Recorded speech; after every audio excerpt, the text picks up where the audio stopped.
უკვე მე-7 საუკუნეში ბერძნულმა არქიტექტორებმა შეიმუშავეს ერთიანი მხატვრული სისტემა, პრინციპი, მზიდი და საზიდი ნაწილების ურთიერთმიმართება, რომელსაც სათანადო მხატვრული და ესთეტიკური ფორმა ჰქონდა, რომელსაც პირობითად უწოდებენ ორდერს. ორდო გახლავთ ლათინური სიტყვა და ნიშნავს წყობას, სიმწყობრეს.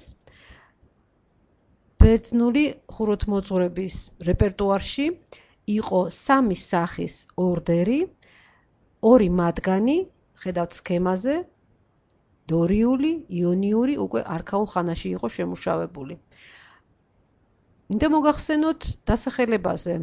დორიელები, დორიელთა ტომი მოსახლეობდა საბერძნეთში და მათ საპატივცემლოდ უწოდებენ ამ ორდერს, იონიურს უწოდებენ იონიური ზღვის მიხედვით, ხოლო კორინთული ეს მოგვიანებით ძველი წელთაღრიცხვის მე-5 საუკუნეში შემუშავებული ორდერი გახლავთ, ქალაქ კორინთოს საპატივცემლოდ ეწოდება კორინთული ორდერი.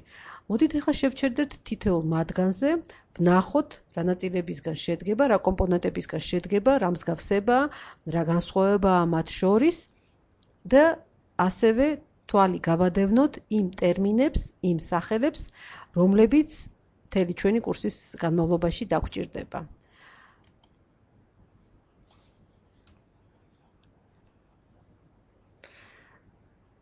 ორდერული სისტემა ძირითადი ტიპი იყო არქიტექტურული კომპოზიციებისა მთელი ძველი საბერძნეთის ისტორიის მანძილზე.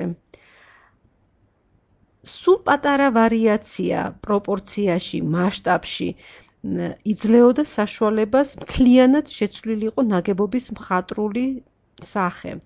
საგულისხმოა, რომ აი ამ ორდერების გავრცელებაში გარკვეული კანონზომიერება შეინიშნება, ასე მაგალითად დორიული ორდერი ძირითადად პელოპონესში იყო გავრცელებული, ხოლო მეორე ძირითადად მცირე აზიულ სანაპიროზე, ამიტომაც მას იონიურ ორდერს უწოდებენ. საინტერესოა, რომ პერიპტერი, აი ამგვარი ტიპის ნაგებობა, მართლაც ბერძნული ხელოვნების ბერძნული ცივილიზაციის ესეთი ინოვაცია, ბერძნული ცივილიზაციის წიაღში ჩასახული და შექმნილი ეს ორდერული სისტემა მოგვიანო საუკუნეებშიც აქტიურად გამოიყენებოდა. გნებავთ ელინისტური ხანა, გნებავთ რომაული ხანა, რენესანსი, შემდეგ ბაროკო და უფრო გვიანდელ პერიოდებშიც ეს პრინციპი, ეს სისტემა არ კარგავს აქტუალობას. ეს ურთიერთმიმართებები არის არაჩვეულებრივად რაციონალურად გათვლილი და უპირველეს ყოვლისა, რა თქმა უნდა, როდესაც არქიტექტურაზეა ლაპარაკი, უმთავრესი ყურადღება უნდა მიექცეს შენობის მდგრადობას, მის სიმყარეს, მით უმეტესად როცა ღვთაების ტაძარზეა ლაპარაკი, მან უნდა საუკუნეებს გაუძლოს, მასალა იქნება ეს, კონსტრუქცია იქნება ეს, ისე პროპორციები, არაჩვეულებრივად ჰარმონიულად არის გამოყენებული, ძალიან რაციონალურად და ძალიან გონივრულად არის გამოყენებული ბერძნულ სატაძრო ხუროთმოძღვრებაში. მოდით ახლა თანმიმდევრულად განვიხილოთ ბერძნული ორდერები, პირველი მათგანი დორიული ორდერი. ხედავთ ეს 3 ცოკოლი, 3 საფეხურისაგან შემდგარი, ზედა საფეხურს სტილობატი ეწოდება, შემდეგ იწყება საკუთრივ სვეტი, პირდაპირ ამოიზრდება აი ბოლო საფეხურიდან, მას განსხვავებით იონიური და კორინთული ორდერებისაგან არ აქვს ბაზისი, არ აქვს საფუძველი და ერთი თავისებურება ახასიათებს, ხო მთლიანად ეს სვეტი არის დაღარული და ამასაც ერთი მხრივ წმინდა ესეთი ოპტიკური ეფექტი აქვს, იმიტომ რომ წარმოიდგინეთ საბერძნეთის სამხრეთის ქვეყანა მუდმივად მზით განათებული და ეს რომ ყოფილიყო გლუვი ცილინდრი, ცოტა მოსაწყენიც იქნებოდა და როდესაც ამოკვეთილია, მოდით ახლა დეტალი ვნახოთ, ცოტა უფრო ახლოს, აი ეს ღარები, ამ ღარებში რაღაც უფრო სკულპტურულ სახეს აძლევს სვეტს, უფრო აცოცხლებს და მოგეხსენებათ, მზე არ არის ფიქსირებული მნათობი, დღის განმავლობაში იცვლის პოზიციას და იმის და მიხედვით თუ სად მდებარეობს მზე, იცვლება განათება, იცვლება ჩაჩრდილვა და ეს განსაკუთრებით ცხოველხატული ეფექტი შემოდის არქიტექტურაში და მეორე მხრივ ამსუბუქებს კიდევაც კონსტრუქციას და იმ მასიურ შთაბეჭდილებას აღარ ახდენს მნახველზე. აი აქ ოდნავ ჩაჩtildeები შეიძლება ჩანს, აი ნახეთ იმის და მიხედვით თუ მზე როგორ შემოუვლის, სხვადასხვა ნაწილები ნათდება და სხვადასხვა ინტენსივობის, სხვადასხვა სიღრმის ჩრდილები ჩაეფინება აი ამ ღარებში, კანელურებში. ნახეთ ახლა დორიული ორდერის სვეტი, აქაც კარგად ჩანს ამ ნახაზზე, საფუძველი უფრო ფართოა და უფრო ვიწროვდება ყელისაკენ. ამ ნახაზზე არ ჩანს, აი სადღაც შუაში ამ ადგილას აქ ოდნავი შესქელება, რომელსაც ენტაზისი ეწოდება და აი არქიტექტურის და სვეტების ჰუმანიზაციაზე რომ მოგახსენებდით, აი ესე თითქოს ცოცხალი ორგანიზმია, აი მართლა წარმოიდგინეთ რაღაცა დრეკაც, როდესაც სიმძიმეს დაადებ, ის აი ამ სიმძიმის წნევის ქვეშ ოდნავ გამოიბურცება და აი თითქოს ცოცხალია და ეს არ არის მკვდარი უსულო ქვა, რაღაცა ხისტი და არა დრეკადი, არამედ აი ამითაც ბერძნულ არქიტექტურებს თითქოს სიცოცხლე შეაქვს და აცოცხლებენ აი ამ კონსტრუქციულ ელემენტს. სვეტი გვირგვინდება სვეტის თავით, ანუ ეგრეთ წოდებული კაპიტელით, კაპო ლათინურად თავს ნიშნავს, ანუ სვეტის თავი ქართულად და ხედავთ ორი მარტივი ესეთი ელემენტისგან შედგება ექინისა და აბაკისაგან. არანაირი დეკორი არ არის გამოყენებული, მარტივ გეომეტრიული ფორმებისაგან შედგება დორიული ორდერის კაპიტელი. შემდეგი ელემენტი გაახლავთ, ხო, აი ამ ქვედა ნაწილს ქვია ექინი, ხოლო ზედა აი ამ ბრტყელ ეს გახლავთ ექინი, ხოლო აი ამ ბრტყელ ფილას აბაკა ეწოდება. დაუბრუნდოთ ახლა ორდერის საერთო სახეს, ამ სქემას და ხედავთ, რომ შემდეგ სვეტის თავს, უშუალოდ სვეტის თავს, ხო, კიდევ ერთი მომენტი. წარმოიდგინეთ კაპიტელი რომ არ ქონდეს სვეტს და ეს გადახურვის ნაწილი, ზედა ნაწილი, ჰორიზონტალური არქიტექტურული ელემენტი, არქიტრავი პირდაპირ სვეტზე რო იყოს დაფუძნებული, ესთეტიკურად არც თუ ისე ლამაზი იქნებოდა და აი გარკვეულ პაუზას აკეთებს კაპიტელი და კიდევ უფრო მდგრადს, მყარს და რაღაცა ლოგიკურ თანმიმდევრობას ძენს თითქოს აი ამ სტრუქტურას. ანტაბლემენტი, ანუ ეს გადახურვა ჰორიზონტალური ნაწილი შედგება არქიტრავისაგან და ესეთი საინტერესო შემდეგი ზოლი, რომელიც დაყოფილია სხვადასხვა სტრუქტურის, სხვადასხვა ხასიათის ნაწილებისაგან, ტრიგლიფები და მეტოპები მათ შორის. აი სწორედ ეს ტრიგლიფებია, მოგახსენებდით, რომ ხის ძელების იმიტაცია გადმოტანილია ქვაში. მეტოპები დაახლოებით კვადრატს უახლოვდება თავისი ფორმით. როგორც წესი, აქ მართალია სქემაზე ცარიელია მეტოპი, მაგრამ როგორც წესი, მეტოპებზე განთავსებულია რელიეფური, სხვადასხვა რელიეფური კომპოზიციები. კიდევ ერთხელ შევხედოთ დორიული ორდერის სვეტს და საერთოდ დორიულ ორდერს, ეს საფეხურები, შემდეგ სვეტის ღერო, კაპიტელი, არქიტრავი, ტრიგლიფი და მეტოპი. ეხლა შევხედოთ როგორ გამოიყურება მეტოპი, ეს მართალია არ არის არქაული ხანის ქმნილება, არის უფრო მეხუთე კლასიკური, მეხუთე საუკუნის ათენის აკროპოლისის მთავარი ტაძრის, ათინა პართენოსის ქართული ათენისადმი მიზღვნილი ტაძრის მეტოპი, სადაც კენტავრების და ლაპითების ბრძოლაა გამოხატული. აი ამგვარად გამოიყურება დორიული ტაძრის სვეტები და გადახურვა, ეს გახლავთ ტრიგლიფები, ეს მეტოპი, აქ განირჩევა მართალია ფრაგმენტულია, დაზიანებულია ძალზე, გამოიყენება რელიეფი და აი სწორედ ეს კანელურები, ექინი, აბაკა და ერთი საინტერესო მომენტი. მოგახსენეთ, რომ ბერძნები იყვნენ ძალიან კარგი დახელოვნებული ქვის მთლელები და ძალიან კარგი მშენებლები და ასე განსაჯეთ თავდაპირველად ადრეულ ეტაპზე არანაირი შემაკავშირებელი ხსნარი არ გამოიყენებოდა, ისე იყო მორგებული ერთმანეთთან ბლოკები. მაგრამ აი აქ პართენონია ესეც და ხედავთ შემდგომ ხანაში უკვე რკინის ესეთი სამაგრები გამოიყენებოდა. აქ ამ ფოტოზე კარგად ჩანს, ოდნავ გავადიდებ ზომას, რომ უფრო კარგად გამოჩნდეს. ხედავთ, რომ ეს სვეტები არ იყო ერთიანი მონოლითური ბლოკი, არამედ შედგებოდა ცალკეული ნაწილებისგან.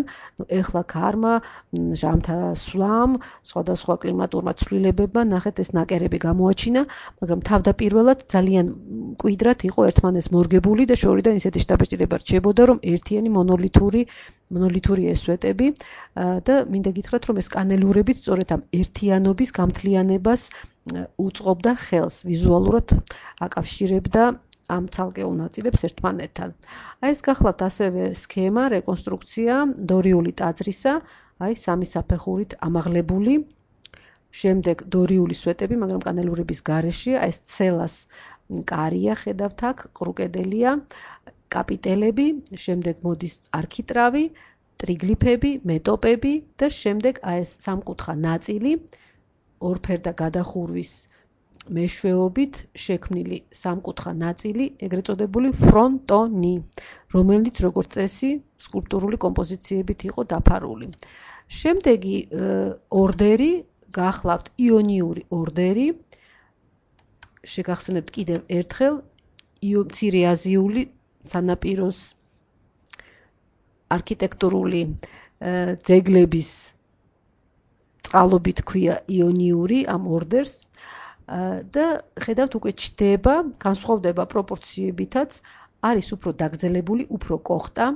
ნახეთ, გაჩნდა საფუძველი სვეტის ბაზისი, ისევ კანელურებია, როგორც ხედავთ და კაპიტელი განსხვავებული სახისა, ეგრეთ წოდებული ვოლუტები აქვს, აგერ აბაკი რჩება, მაგრამ ძირითად მხატვრულ სახეს ეს აბაკი, უკაცრავად ვოლუტები ქმნის, რომელიც ერთი შეხედვით შეიძლება რაღაცა ვერძის რქები მოგვაგონოს, მეორე მხრივ შესაძლოა რაღაცა გრაგნილი, ან ნიჟარის ესეთი სპირალური ნახატი.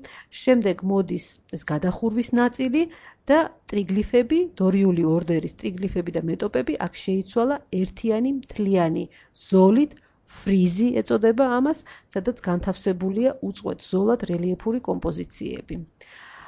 დამეთანხმებით, რომ სხვაობა აშკარაა, გნებავთ ეს ახალი კონსტრუქციული კომპონენტის დამატება, იქნება ეს მხატვრული გადაწყვეტა, ანუ შემდგომი უფრო რთული, გართულებული ეტაპია იონიური ორდერი. აი სწორედ ამ ფრიზს ხედავთ დორიული სვეტების მიღმა და საგულისხმოა, რომ მართალია არის ესეთი კლასიფიკაცია დაყოფა დორიული, იონიური ორდერების, მაგრამ ძალიან ხშირია შემთხვევა, როდესაც ხუროთმოძღვრები ერთ ტაძარში სხვადასხვა ორდერის ელემენტებს ხმარობენ და სწორედ შემდეგ ლექციაზე, როდესაც კლასიკურ ხელოვნებაზე ვილაპარაკებთ, საგანგებოდ შევჩერდებით ათენის აკროპოლისზე, მის ტაძრებზე, პართენონზე და სწორედ ეს გახლავთ პართენონი, სადაც ორი ორდერია ძალიან საინტერესოდ შერწყმული. აი შიდა ნაწილზე, ამ ცელას კედელზე სწორედ ეს იონიური ფრიზია, სადაც გამოსახულია პანათენეების მსვლელობა, ათინასადმი მიძღვნილი მთავარი დღესასწაული პანათენეების მსვლელობა იყო მისი კომპონენტი. ეს გახლავთ იონიური ორდერი, აი კარგად ჩანს თუ რას წარმოადგენს ეს ვოლუტები და ნახეთ უფრო გართულებული ორნამენტული დეკორით არის გართულებული ეს კაპიტელი, ანუ უფრო გამშვენიერებულია, უფრო დეტალიზაცია, მეტი დეტალიზაცია არის, აი ეს კანელურებია, ეს ჩახვეული ვოლუტებია და ჩდება ესეთი მცენარეული სტილიზებული ორნამენტებით არის შემკული კაპიტელები. ეხლა მოდით შევხედოთ რამდენიმე ტაძრის ფრაგმენტებს. ეს გახლავთ ათინა აფაიას ტაძარი ეგინაზე, რომლის რეკონსტრუქცია უკვე ვნახეთ. აი ხედავთ როგორ არის შემაღლებული, საკმაოდ მაღალი საფეხურებია, დორიული ორდერის სვეტებია, სადა კაპიტელით, შემდეგ მოდის მეტოპები, ტრიგლიფები და ეს სამკუთხა არე აღარ არსებობს და სიღრმეში ხედავთ ცელის ნაწილს, ვნახოთ მისი ერთ-ერთი ფასადი. ყველა ბერძნული ტაძარს აქვს არაჩვეულებრივი მდებარეობა და იგივე პროპორციების, თავისი კონსტრუქციის, მასალის, ფერის მეშვეობით არაჩვეულებრივად არის ჰარმონიულად შერწყმული გარემოსთან. აი აქაც ეგინაზეც აი დომინირებს მთელ არეალში დომინირებს ეს არაჩვეულებრივად საინტერესო ტაძარი. და სწორედ აი არქაული ტაძრის მთელი ხიბლი, მე მგონი კარგად ჩანს აქ. ნახეთ როგორი აი მამაკაცურის სიძლიერე აქვს თითქოს, აი ძალიან მკვიდრად დგას, მასიურია, აი მთელი სიმძიმით არის თითქოს ფესვ გადგმულია ნიადაგში. აი აქ ვნახოთ კიდევ მეტოპები და ტრიგლიფები, აი აქ კარგად ჩანს და აი ეს საინტერესო წარმონაქმნები, ასევე ხის არქიტექტურიდან არის ეს სამშვალები, სამაგრები, რითაც მაგდებოდა სხვადასხვა დეტალები, ეს ფირფიტები, ფიცრები ხის არქიტექტურაში გადმოსულია უკვე ქვის ტაძრებში, მაგრამ წმინდა ესეთი კონსტრუქციული დანიშნულება აღარ აქვს, წმინდა დეკორატიულ ელემენტათაა გააზრებული. მოგახსენებთ სწორედ აი ამ ჩანაჭდევებზე, კანელურების მხატვრულ ეფექტზე და აი აქ ნაწილობრივ შეგიძლიათ ეს ნახოთ, როგორ ჩაწოლილია ჩრდილი და კონტრასტულად განათებული და ჩაჩრდილული ნაწილები, როგორ ეს კონტრასტულ ცოცხალ თამაშს იწვევს ზედაპირზე. დღესდღეობით თანამედროვე ადამიანი შეჩვეულია თუ შეიძლება ითქვას აი ამ პირველ ქმნილ ქალწულებრივ სითეთრეს თუ შეიძლება ითქვას ბერძნული ტაძრებისა და როდესაც უყურებთ აი ამგვარ რეკონსტრუქციებს ერთგვარად მკრეხელობად აღიქმება. მაგრამ ფერის ნარჩენები მიგვითითებს იმაზე, რომ ბერძნული ტაძრები იყო გაფერადებული და ძირითადი ფერები იყო ლოკალური ესეთი მჟღერი, ლურჯი, წითელი, ყვითელი, მწვანე, ეს სწორედ ათინა აფაიას ტაძრის ფრონტონის რეკონსტრუქცია გახლავთ და თავდაპირველად ამგვარად გამოიყურებოდა ათინა აფაიას ტაძარი. მოდით ცოტა ახლოდან შევხედოთ ფრონტონი როგორ გამოიყურებოდა. სხვადასხვა ეს არათანაბარი არე, სხვადასხვა სიმაღლის არე, საკმაოდ რთული სირთულეს წარმოადგენდა მოქანდაკისთვის, რომ კომპოზიცია განელაგებია, მაგრამ როგორც წესი ამ პრობლემას ძალიან კარგად გონება מחვილულად გადაწყვეტდნენ.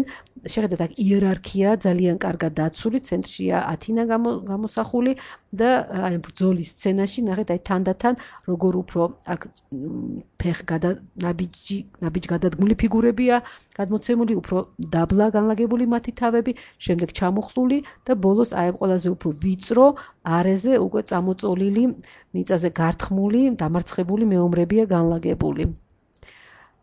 არაჩვეულებრივი მოდით ნახოთ რეკონსტრუქცია, აი ამგვარად გამოიყურებოდა ათინა აფაიას სატაძრო კომპლექსი, როგორც წესი, საბერძნეთში ტაძარი არ იყო რაღაც განმარტოებით მდგომი, მას სხვადასხვა კონსტრუქციები, სხვადასხვა ნაგებობები ახლდა. იქნებოდა ეს საკურთხევლები, იქნებოდა რაღაცა სამეურნეო ნაგებობები და ნუ ეს სავარაუდო შემოვლებულია გალავანი, ანუ გარკვეულად და ხედავთ აქ როგორ ნელ-ნელა ესე ტერასულად მიემართება ეს ბორცვი და ბორცვი გვირგვინდება შემდეგ ამ ათინა აფაიას ამ პერიპტერული ტაძრით.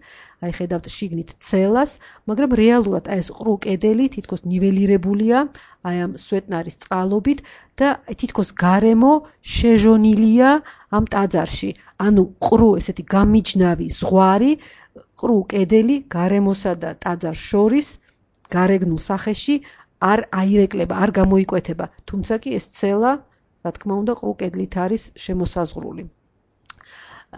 ეს გახლავთ დელფოს აპოლონისადმი მიძღვნილი სატაძრო კომპლექსის, არც თუ ისე კარგი ხარისხის გამოსახულება, აი სწორედ ეს ანტებიანი ტაძარი ჩანს, მხოლოდ ნანგრევებია შემორჩენილი და მოდით ვნახოთ, აი ეს დელფოს ფრიზი გახლავთ, არქაული ხანის ერთიანი უწყვეტი რიგი, სადაც უპირატესად ბრძოლის სცენებია გამოსახული, აი ეს დეტალი გახლავთ, ჰერაკლეს გმირობებია გამოსახული, ეს გახლავთ ოლიმპოს ღმერთები, მუზეუმშია გადმოტანილი უკვე და ეს ნახეთ აი ფრონტონის ნაწილია, ანუ ეს გახლავთ ტაძრის ზედა ნაწილის ფრაგმენტები, აი ხედავთ ეს ღმერთები როგორ არიან ერთმანეთის უკან განლაგებულები, აი სწორედ ეს დრაპირების დენადი ესეთი რიტმი, ხაზი გარკვეულწილად აი კანელურებს, სვეტების ღარებს კანელურები შეიძლება მოგვაგონოს აი ამგვარმა ნახატმა.